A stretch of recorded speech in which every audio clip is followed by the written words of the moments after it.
ओम शांति। ओम शांति। आज की तारीख है 15 अक्टूबर 2023। अव्यक्त महावाक्य, अव्यक्त बाप दादा रिवाइज कोर्स की मुरली, जिसकी ओरिजिनल डेट है 18 जनवरी 1996। मुरली का सार: सदा समर्थ रहने की सहज विधि। सदा समर्थ रहने की सहज विधि। शुभ चिंतन करो और शुभ चिंतक बनो। शुभ चिंतन करो और शुभ चिंतक बनो।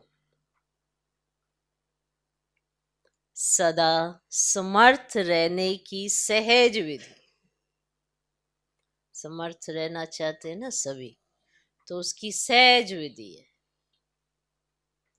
शुभ चिंतन करो और शुभ चिंतक बनो। आज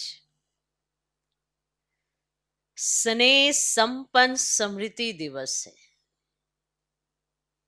चारों ओर के बच्चों के स्नेह का, दिल का आवाज बाप दादा के पास पहुंच गया है।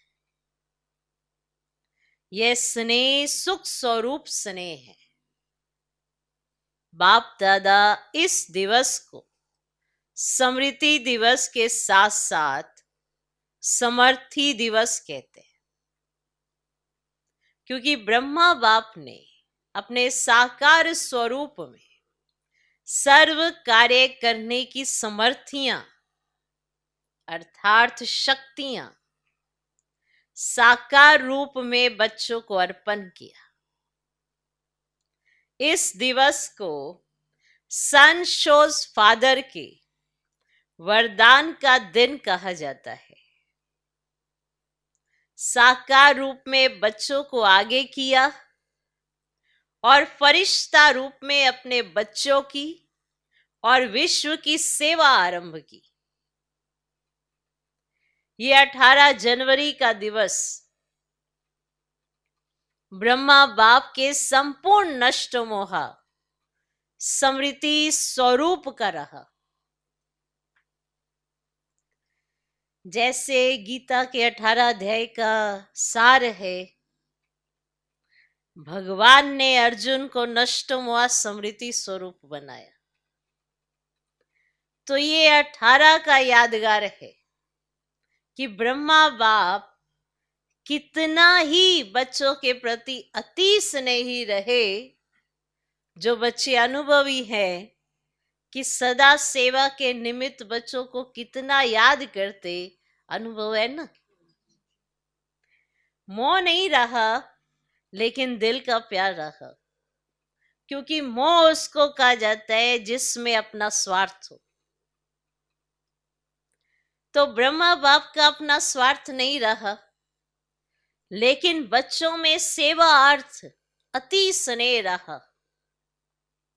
फिर भी साथ रहते, बच्चों को सामने देखते भी कोई देह के रूप में याद सताई नहीं। एकदम न्यारा और प्यारा रहा। इसीलिए कहा जाता है स्मृति स्वरूप नष्ट मोह। कोई मेरापन नहीं रहा, देभांश से भी नष्ट मोह। तो ये दिवस ऐसे फॉलो फादर का पाठ पढ़ाने का दिवस रहा। ये अव्यक्त दिवस दुनिया की अनजान आत्माओं को परमात्म कार्य की तरफ जगाने का रहा, क्योंकि मेजॉरिटी लोग ब्रह्मा बाप को देखकर यही सोचते या समझते थे कि इन्हों का परम आत्मा ब्रह्मा है। ये ब्रह्मा कुमारियां ब्रह्मा को ही भगवान मानती है, और ब्रह्मा ने साकार में पाठ परिवर्तन किया तो क्या सोचने लगे कि अभी तो ब्रह्मा कुमारियों का भगवान चला गया और ये ब्रह्मा कुमारियों का कार्य अभी नहीं तो कल समाप्त हो जाएगा। लेकिन आप जानते हैं कि इनों का करावनहार ब्रह्मा द्वारा भी परमात्मा था, है और अंत तक रहेगा। तो ये परमात्म कार्य है, व्यक्ति का कार्य नहीं है।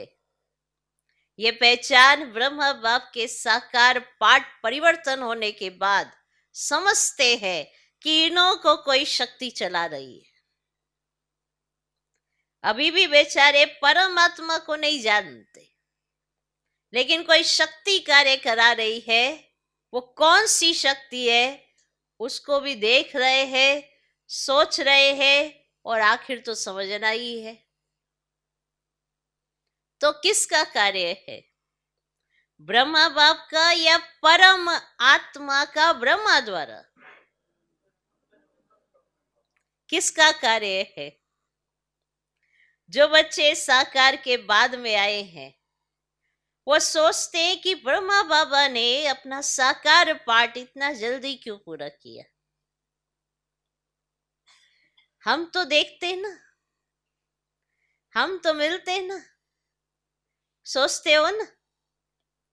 लेकिन कल्प पहले का भी गायन है कि कौरव सेना के निमित्त बने हुए महावीर का कल्याण किस द्वारा हुआ? कौरव सेना के निमित्त बने हुए महावीर का कल्याण। याद आया कौन महावीर? किस द्वारा हुआ? शक्ति द्वारा हुआ ना। तो शक्तियों का पाठ ड्रामा में साकार रूप में नूंदा हुआ है, और सब मानते भी हैं कि मात्र शक्ति के बिना इस विश्व का कल्याण होना असंभव है। तो ब्रह्मा बाप फरिश्ता क्यों बना? साकार पाठ परिवर्तन क्यों हुआ? अगर ब्रह्मा बाप फरिश्ता रूप नहीं धारण करता तो आप इतनी आत्माएं यहां पहुंच नहीं पाती, क्योंकि वायुमंडल की भ्रांतियां इस विश्व क्रांति के कार्य को हल्का कर रही थी। तो ब्रह्मा बाप का फरिश्ता बनना आप ज्यादा से ज्यादा बच्चों के भाग्य खुलने का कारण रहा। अभी फरिश्ते रूप में जो सेवा की फास्ट गति है वो देख रहे हो। फास्ट गति हुई या कम हुई? फास्ट हुई है ना। तो फास्ट गति हुई तभी आप यहां पहुंचे हो, नहीं तो सोए हुए थे अच्छी तरह से। तो आज का दिवस ऐसा नहीं है जैसे लोग मनाते हैं, चला गया चला गया, लेकिन उमंग उत्साह आता है कि फॉलो फादर। हम भी ऐसे स्मृति स्वरूप नष्टवा बने। ये प्रैक्टिकल पाठ पढ़ने का दिवस है। आज आप किसी के भी दिल में दुख के आंसू निकले या अंदर अंदर थोड़ा आया, जिसको दुख की थोड़ी भी लहर आई वो हाथ उठाओ। फिर बाबा ने पूछा दुख हुआ? नहीं हुआ, नहीं हुआ। आज के दिन तो ब्रह्मा बाप को सेवा का साथी बनने का दिन है। आप सब साथी हो कि साक्षी हो? सेवा में साथी और माया के परिस्थितियों से साक्षी। माया को तो वेलकम किया है ना, कि घबराते हो? हाय क्या हो गया, थोड़ा थोड़ा घबराते हो। माया के हल्के हल्के रूपों को तो आप भी जान गए हो, और माया भी सोचती है कि ये जान गए हैं, लेकिन जब कोई भी विकराल रूप की माया आवे तो सदा साक्षी होकर खेल करो। जैसे वो कुश्ती का खेल होता है ना, देखा है कि दिखाएं? यहां बच्चे करके दिखाते हैं ना, तो समझो कि ये कुश्ती का खेल खेल रहे हैं। अच्छी तरह से मारो, घबराओ नहीं, खेल है। तो साक्षी होकर खेल करने में मजा आता है, या माया आ गई, माया आ गई तो घबरा जाते हैं। कुछ भी ताकत अभी माया में नहीं है, सिर्फ बाहर का शेर का रूप है, लेकिन बिल्ली भी नहीं है। माना बाहर से शेर का रूप है, अंदर वो बिल्ली भी नहीं है। सिर्फ आप लोगों को घबराने के लिए बड़ा रूप ले लेती है। फिर सोचते हो पता नहीं ये क्या होगा, तो ये कभी नहीं कहो क्या करूं, कैसे होगा, क्या होगा।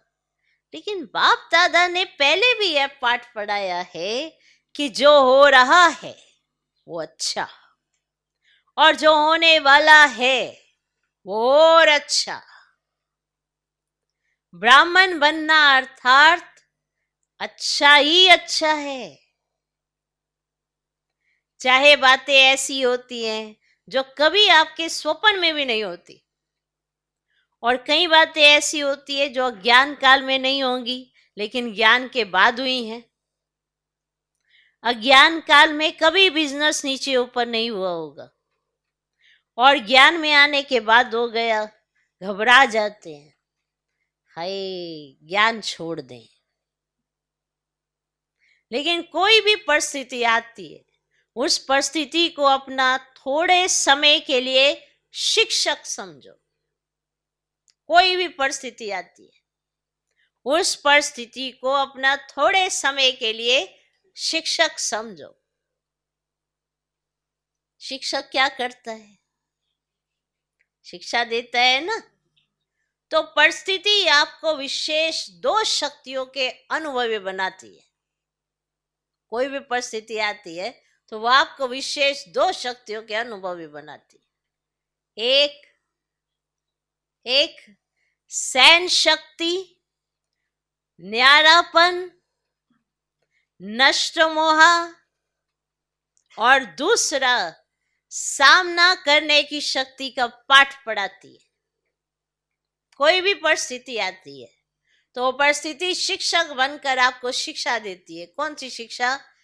एक सहन शक्ति, न्यारापन, नष्ट मोह, और दूसरा सामना करने की शक्ति का पाठ पढ़ाती है, जिससे आगे के लिए आप सीख लो कि ये परिस्थिति ये दो पाठ पढ़ाने आई है।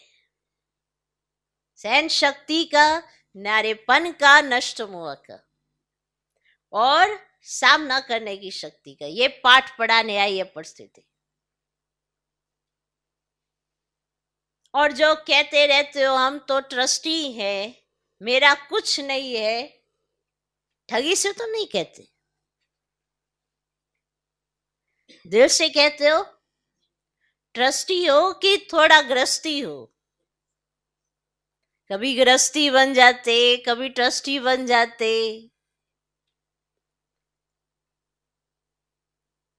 न्यू ईयर में बाप दादा को 2-4 खिलौने दिए थे। किसी ने दिया होगा बाबा को 2-4 खिलौने न्यू ईयर पर। उसमें क्या था कि एक तरफ करो तो भाई है और दूसरी तरफ करो तो फीमेल है। एक ही खिलौना बदल जाता था। एक तरफ तो भाई, दूसरी तरफ करो तो बहन है बताओ। तो एक ही खिलौना है पर बदल जाता था। एक सेकंड में वो हो जाता और एक सेकंड में वो हो जाता। ऐसा खिलौना बाबा को न्यू ईयर पे दिया किसी ने। तो आप ऐसे खिलौने तो नहीं हो। अभी अभी गृहस्थी और अभी अभी ट्रस्टी, थोड़ा थोड़ा कभी कभी तो हो जाता है। ऐसा तो नहीं। घबराते हो ना तो माया समझ जाती है कि ये घबरा गया है। मारो अच्छी तरह से, इसलिए घबराओ नहीं। वो भी समझ जाती है, अरे ये तो घबरा गया, ले ले मारती है फिर और अच्छी तरह से, क्योंकि उसको पता ये घबरा गया। इसलिए आप घबराओ नहीं। ट्रस्टी है अर्थात पहले से ही सब कुछ छूट गया। ट्रस्टी माना, सब बाप के हवाले कर दिया, मेरा क्या होगा। बस गा गा आता है ना तो गड़बड़ हो जाती है। ये जो गा आता है ना जब, तो गड़बड़ हो जाती है। सब अच्छा है और अच्छा है होना ही है। निश्चिंत, निश्चिंत है, इसको कहा जाता है समर्थ स्वरूप। तो आज का दिन कौन सा है? समर्थ बनने का, नष्टमुआ होने का। सिर्फ बाबा बहुत याद आए गीत गाने का नहीं है, बाबा बहुत याद आए ऐसे ये गीत नहीं गाना है। तो ब्रह्मा बाप का फरिश्ता रूप होना ड्रामा में परमात्म कार्य को प्रत्यक्ष करने का निमित्त कारण बना। ब्रह्मा बाबा है या है नहीं, बताओ। ब्रह्मा बाबा है या है नहीं? तो सभी ने कहा है, दिखाई तो देता नहीं। देखो, आप जो पीछे आए हो ना, वो बहुत लकी हो। क्यों? अभी सेवा के बने बनाए साधनों के समय पर आए। मक्खन निकाला 60 वर्ष वालों ने, और मक्खन खाने वाले आप आ गए। आज हिस्ट्री सुनी होगी ना, इतनी मेहनत आप करते तो भाग जाते। अगर आपको इतनी मेहनत करनी पड़ती ना तो आप भाग जाते। और वर्तमान समय सेवा का वायुमंडल बना हुआ है। अभी कुछ जास्ती मेहनत करने का नहीं है, सब वायुमंडल तैयार है। वर्तमान समय बना हुआ है कि नहीं बना हुआ? अभी चाहे प्रेसिडेंट है, चाहे प्राइम मिनिस्टर है, चाहे कोई भी नेता है, मेजोरिटी ये तो मानते हैं ना कि कार्य अच्छा है। हम कर सकते हैं या नहीं वो अलग बात है, हर एक का पार्ट अपना है, लेकिन अच्छा कार्य है और ये कार्य और आगे बढ़ना चाहिए तो कहते हैं ना। पहले क्या कहते थे कि ब्रह्मा कुमारियों की शक्ल भी नहीं देखना। अगर शुरू में निमंत्रण देने जाते भी थे ना तो दरवाजा बंद कर देते थे।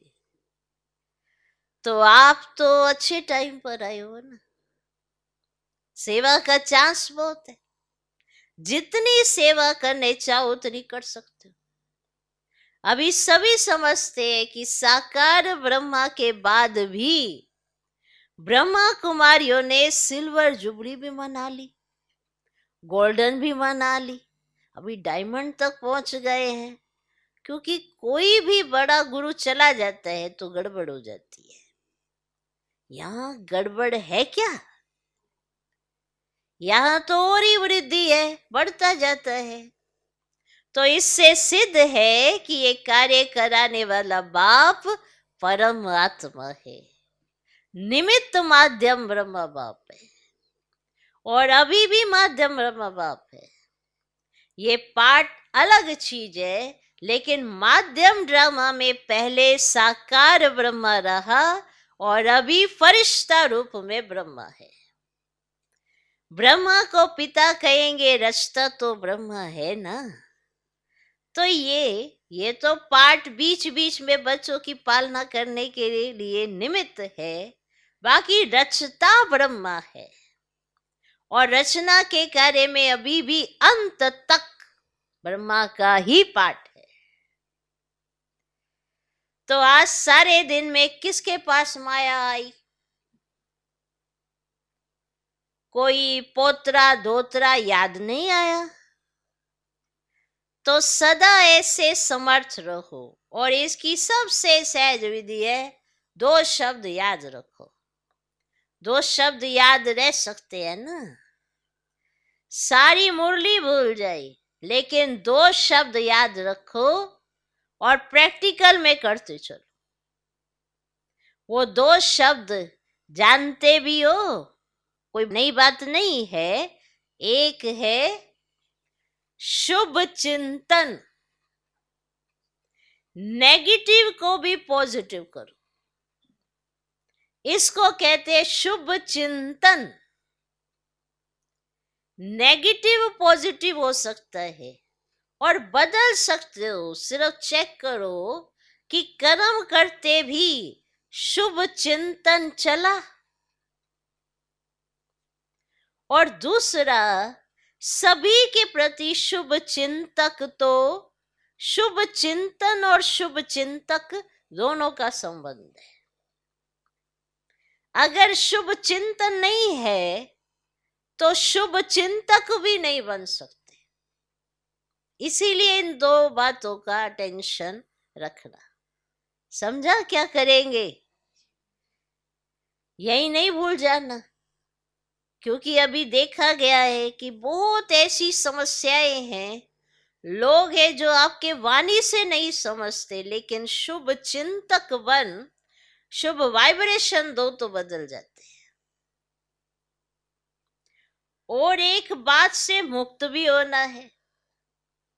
इस ब्राह्मण जीवन में मुक्त होने वाले हो ना, मुक्त होने की 9 बातें बता दी। अगर इन 9 बातों से मुक्त हो गए तो 9 रत्न बन सकते हैं। तो आज बाप दादा एक बात की स्मृति दिला रहे हैं, कभी भी कोई भी शारीरिक बीमारी हो, मन का तूफान हो, तन में हलचल हो, प्रकृति में हलचल हो, प्रवृत्ति में हलचल हो, सेवा में भी हलचल होती है, तो किसी भी प्रकार के हलचल में दिल शिकस्त कभी नहीं होना। ये पक्का कर लो। ठीक? कोई भी शारीरिक बीमारी हो, मन का तूफान हो, तन में हलचल हो, प्रवृत्ति में हलचल हो, सेवा में भी हलचल होती है, तो किसी भी प्रकार की हलचल में पक्का कर लो ये, तो किसी भी प्रकार की हलचल में दिल शिकस्त कभी नहीं होना। बड़ी दिल वाले बनो। बाप की दिल कितनी है? छोटी है क्या? बाप बड़ी दिल वाले और बच्चे छोटी दिल कर देते। बीमार हो गए तो रोना शुरू कर देंगे।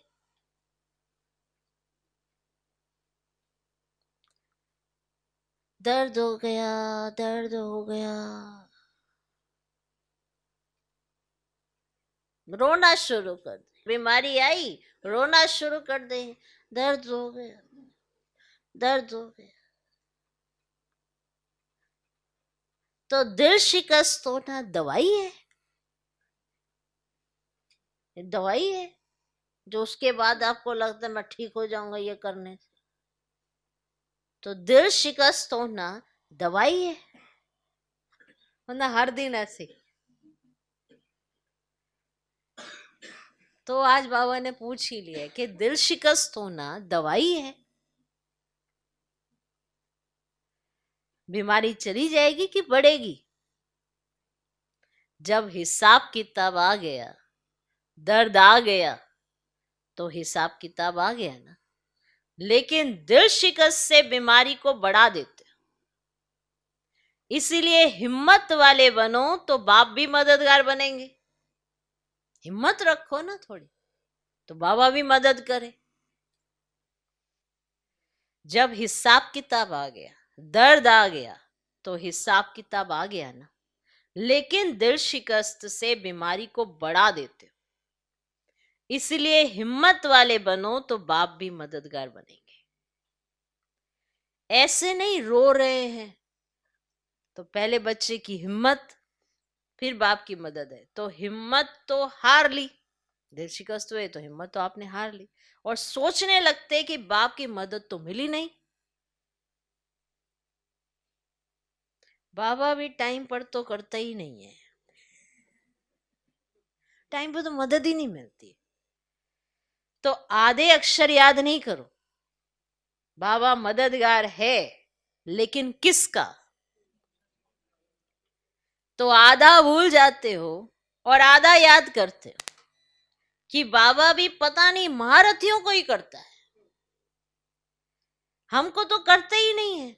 क्या मदद? महारथियों की मदद करता है बाबा, हमको तो करता ही नहीं है, हमको तो देता ही नहीं है। पहले आप महारथी पीछे, लेकिन दिल शिकस्त नहीं बनो। और मन में अगर कोई उलझन आ भी जाती है तो ऐसे समय पर निर्णय शक्ति चाहिए, और निर्णय शक्ति तब आ सकती है जब आपका मन बाप के तरफ होगा। क्लियर? अगर कोई उलझन पैदा हो भी गई है, आ भी गई है, लेकिन आप क्या कर रहे हैं उस समय? उलाने दिए जा रहे हैं, मुझे तो कोई मदद ही नहीं करता, मेरी तो कोई हेल्प ही नहीं करता, मुझे तो कोई पूछता ही नहीं है, हमें तो कोई पूछता ही नहीं है। ये सब क्या चल रहा है? या कौन मनुष्य मनुष्य को पूछने के लिए बैठे है क्या? या तो भगवान ने आपको पूछ लिया है। हाँ, आपको ये याद रखना है कि भगवान उसको ही पूछता है जो हिम्मत रखता है।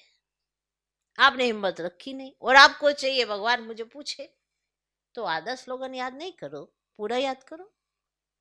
हिम्मते बच्चे मददे खुदा, यही है ना। एकदम से हिम्मत हार जाते हैं, समझे?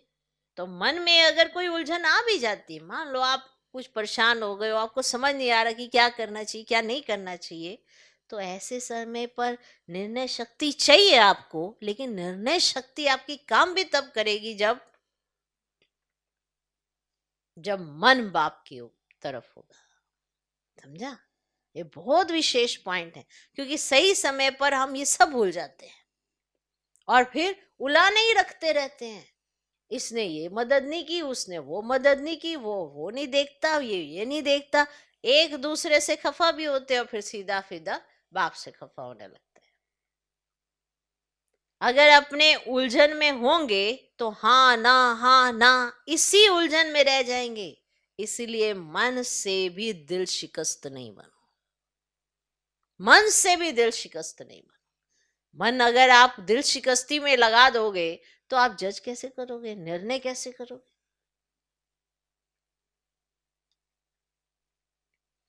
और धन भी नीचे ऊपर होता है। जब करोड़पतियों का ही नीचे ऊपर होता है तो आप लोग उसके आगे क्या हो? वो तो होना ही है। लेकिन आप लोगों को निश्चय पक्का है कि जो बाप के साथी हैं, सच्चे हैं, तो कैसी भी हालत में बाप दादा दाल रोटी जरूर खिलाएगा। है इतना निश्चय? दो सब्जी नहीं खिलाएगा, दाल रोटी खिलाएगा।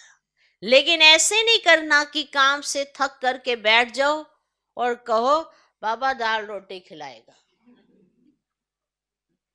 मना खुद में थकावट आ गई, काम करना नहीं खुद से, और बस ये सोचा बाबा तो दाल रोटी खिलाई देगा।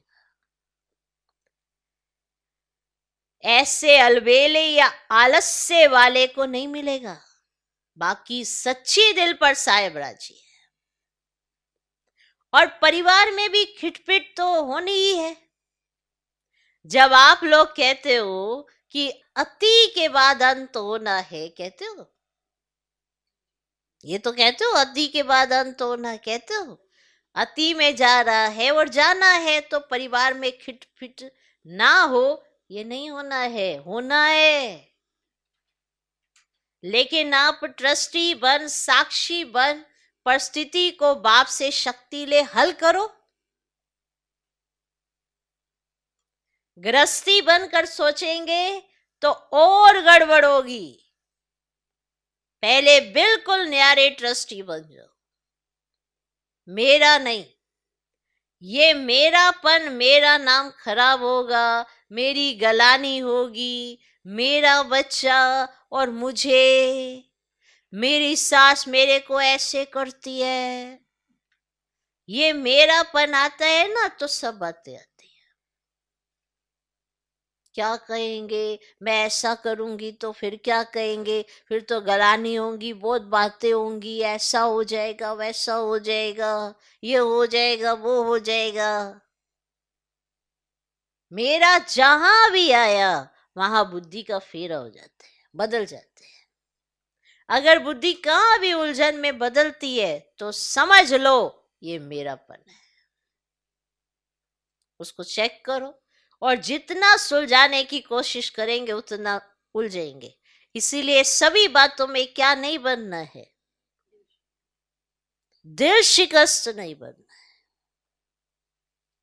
क्या नहीं बनेंगे, सिर्फ कहना नहीं, करना है। भगवान के बच्चे तो ये तो पक्का वायदा है ना, इसको तो माया भी नहीं हिला सकती। जब ये पक्का वायदा है, निश्चय है, तो भगवान के बच्चे भी दिल शिकस्त हो जाए तो बड़ी दिल रखने वाले कौन होंगे, और कोई होंगे? आप ही हो ना।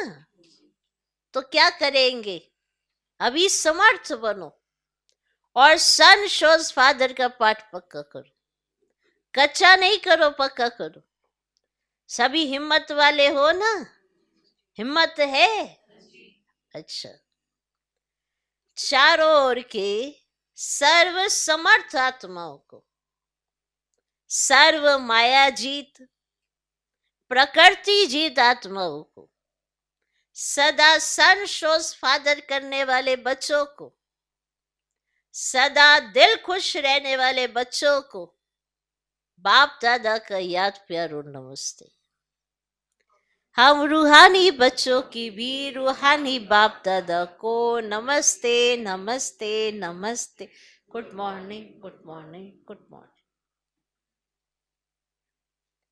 आज विदेश वाले बच्चे भी बहुत याद आ रहे हैं। चारों ओर मधुबन से मन की लगन लगी हुई है। बाप दादा भी सभी बच्चों को सामने देख विशेष याद और सेवा का याद प्यार दे रहे हैं। तो बाप दादा ने 9 रत्नों में आने के लिए जिन 9 बातों से मुक्त बनने का इशारा दिया है ना, वो निम्नलिखित ये है, लिख लो। तो जो मुरली में था ना कि 9 बातें, वो जो 9 रत्नों में आने के लिए 9 बातों से मुक्त बनने का जो इशारा दिया है वो इस तरह से। 1, क्रोध मुक्त। दूसरा, व्यर्थ संकल्प मुक्त। तीसरा, लगाव मुक्त। चौथा, पर मत, पर चिंतन और पर दर्शन मुक्त। पीछे भी मुरलियों में बाबा जो समझानियां देते आ रहे थे तो वो सारा इसको ये लिखा भी हुआ है। पांचवा, अभिमान व अपमान मुक्त। अगर ये 9 बातों पर आपने अटेंशन देकर अपने जीवन में इसका अभ्यास कर लिया तो आप 9 रत्नों में आ सकते हैं। अभिमान व अपमान मुक्त। छठा, झमेला मुक्त। सातवां, व्यर्थ बोल, डिस्टर्ब करने वाले बोल से मुक्त।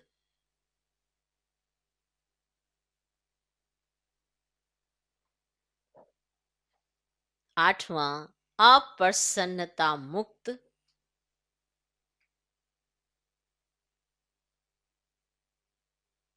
और नौवां, आज क्या है, दिल शिकस्त मुक्त। फिर से सुनो, बाप दादा ने 9 रत्नों में आने के लिए जिन 9 बातों से मुक्त बनने का इशारा दिया है वह निम्नलिखित है। 1, क्रोध मुक्त। दूसरा, व्यर्थ संकल्प मुक्त। तीसरा, लगाव मुक्त। चौथा, परमत, पर चिंतन और परदर्शन मुक्त। पांचवा, अभिमान व अपमान मुक्त। छठा, झमेला मुक्त। सातवां, व्यर्थ बोल, डिस्टर्ब करने वाले बोल से मुक्त। आठवां, अप्रसन्नता मुक्त। और नौवां, दिल शिकस्त मुक्त। तो जो पीछे जितने भी ऐसे चले उसका ये थोड़ा समरी करके आपको बता दिया कि वो जो 9 बातों से मुक्त होने के लिए बाबा ने बताया है, तो अगर आप ऐसा करते हैं तो आप 9 रत्नों में आ सकते हैं। तो अब आप ये देख लीजिए, डबल लाइट स्थिति द्वारा उड़ती कला का अनुभव करने वाले सर्व बंधन मुक्त भव। डबल लाइट स्थिति द्वारा उड़ती कला का अनुभव करने वाले सर्व बंधन मुक्त भव। चलते फिरते यही स्मृति रहे कि मैं डबल लाइट स्थिति में रहने वाला फरिश्ता हूं। फरिश्ता अर्थात उड़ने वाला लाइट चीज सदा ऊपर जाती है, नीचे नहीं आती। आधा कल्प तो नीचे रहे, अब उड़ने का समय, इसलिए चेक करो कि कोई भी बोझ व बंधन तो नहीं है। अपने कमजोर संस्कार का, व्यर्थ संकल्प का, देवभान का बंधन व बोझ बहुत समय चलता रहा तो अंत में नीचे ले आएगा। इसीलिए बंधन मुक्त बन डबल लाइट स्थिति में रहने का अभ्यास करो। आज का स्लोगन, मनसा सेवा वही कर सकते जिनके पास शुद्ध संकल्पों की शक्ति जमा है। तो मनसा माना संकल्प। अब किस तरह के संकल्प होंगे वैसी मनसा। तो हमें करनी है मनसा सेवा। तो अगर शुद्ध संकल्प होंगे, शुभ चिंतन होगा, तभी दूसरों के शुभ चिंतक बन सकते हैं। तो मनसा में क्या है, अशुद्ध या शुद्ध, उसके आधार पर सेवा होती है। अगर बहुत ज्यादा व्यर्थ संकल्प चलते हैं, बहुत ज्यादा इस तरह के संकल्पों की उत्पत्ति होती है, हर बात में नेगेटिविटी होती है, तो मनसा सेवा नहीं कर सकेंगे। हमें नेगेटिव को पॉजिटिव करना है, उसके लिए शुद्ध संकल्पों की शक्ति चाहिए। तो वो तो बाबा रोज देते हैं। कहीं कहते हैं वो कहाँ से मिलेगी शुद्ध संकल्पों की शक्ति? बाबा के महावाक्यों से, मुरली से। और जो बाबा ने प्रैक्टिकल चीजें करने के लिए कही हैं, उसको अगर आप करेंगे तो आपका अनुभव होगा, तो मनसा शुद्ध होती जाएगी। तो ये देखो, आज भी कितना माना अच्छा होमवर्क कहो, आज हमें क्या क्या करना है, कैसे देखना है। तो ये पूरे हफ्ते में आपकी चेकिंग होगी कि आपके कैसा थॉट प्रोसेस रहा, क्या क्या देखा, क्या क्या सोचा, किस तरह से आपने या तो दिल शिकस्त हुए या दिल शिकस्ती से ऊपर उठे। तो ये चेकिंग अपनी कर सकते हैं। तो किन किन बातों में दिल शिकस्ती आती है और उससे मुक्त होना है, कौन कौन सी ऐसी बातें हैं जो मुझे दिल शिकस्त कर जाती हैं, तो उनसे मुक्त होने के लिए अपनी मनसा को इतना पावरफुल बनाओ, उसमें शुद्ध संकल्पों की शक्ति जमा करो, जिससे हम मनसा सेवा कर सकें। ओम शांति।